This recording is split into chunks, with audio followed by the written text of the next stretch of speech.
I was born in Del Rio, Texas in March 23rd, 1955. The name, my dad's Pablo, his name is Pablo, and my mom's name Lee. My parents were born in Ciudad Acuña, Coahuila, Mexico. They wanted to come to the States because they wanted to have a family and they wanted to raise their family in the United States. They felt like, first of all, having a family, they wanted their kids to be educated because they themselves did not get enough education or go through in Mexico. And planning to have children, they said, no, we want our children to be educated and to be able to go beyond what we could have offered them in Mexico.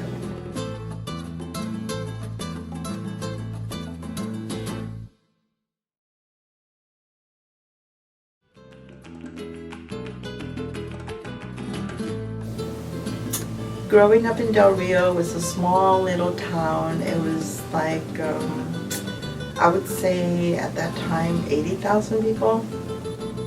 And it was a very close-knit community with a mix of cultures, from Latinos, Hispanics, white people, African American, Asian.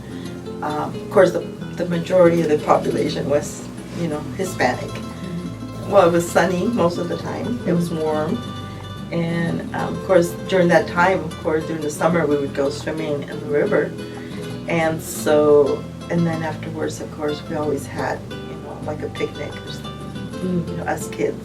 In school, we would try really hard not to communicate with my classmates in English, in Spanish, so that we can actually, get more in speaking the English language and learning the words and pronouncing them correctly.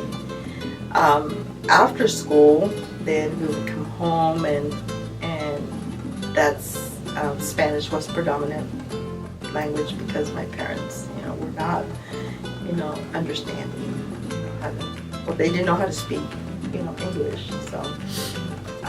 So one of the things that we did as children was we would go out and play, and we're able to, incorporate our, numbers and, alphabet and, the different words that we heard, just practice.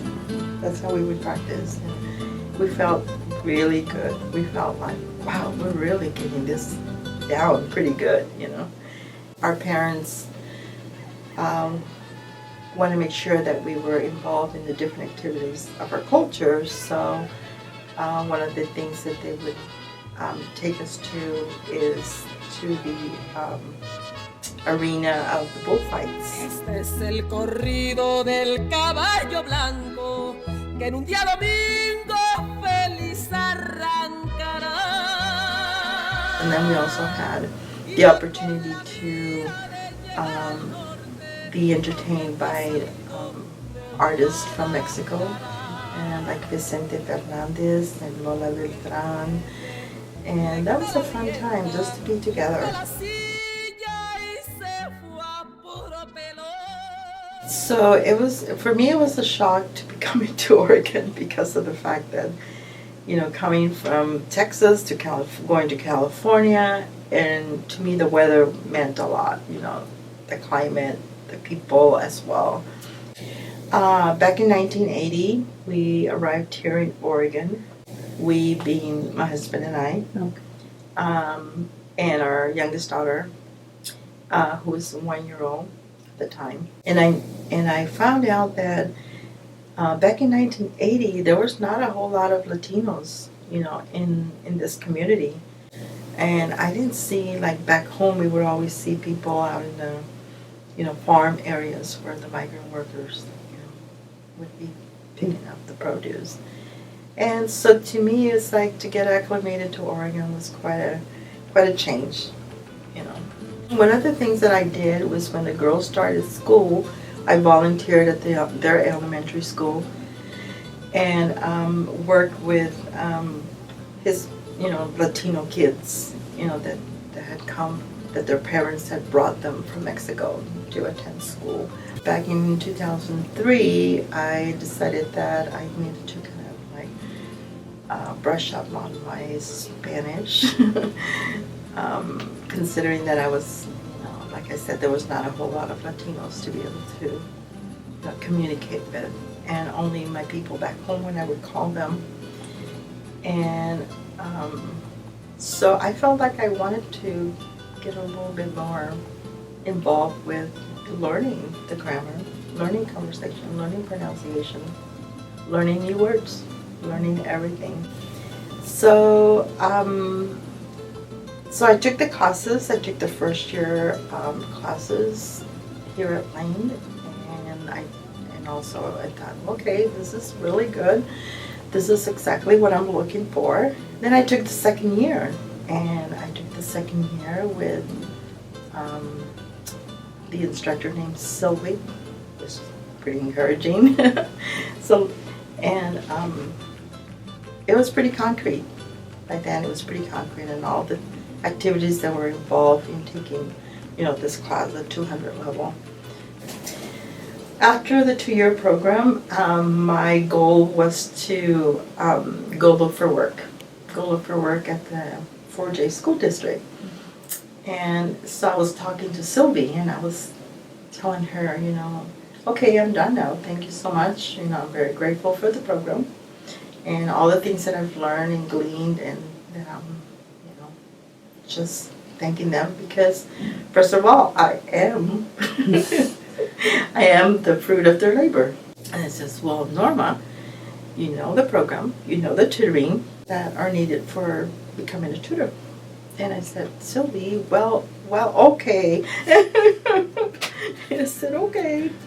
So she took me to talk to the coordinator, and from there I took the test and I passed it. And by the time I knew I started in January 2005. I have seen many students, one in particular, to see the excitement when she comes in and says, okay, all I want is to do conversation. I don't want to even look at the book, because our instructor says, do not look at the book, just be focused on what's going on in class.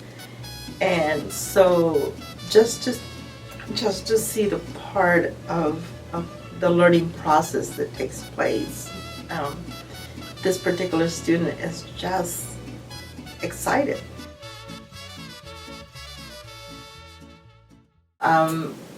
In my home right now, it's predominantly English speaking. I always go back to remember your roots, remember where you came from. And, I will never forget that, to be there. In the community, I get connected with people, like when I go to the farm and go get the produce, there's some migrant workers, in the field, and I want to be able to have them know that there's people recognizing you out there, hardworking.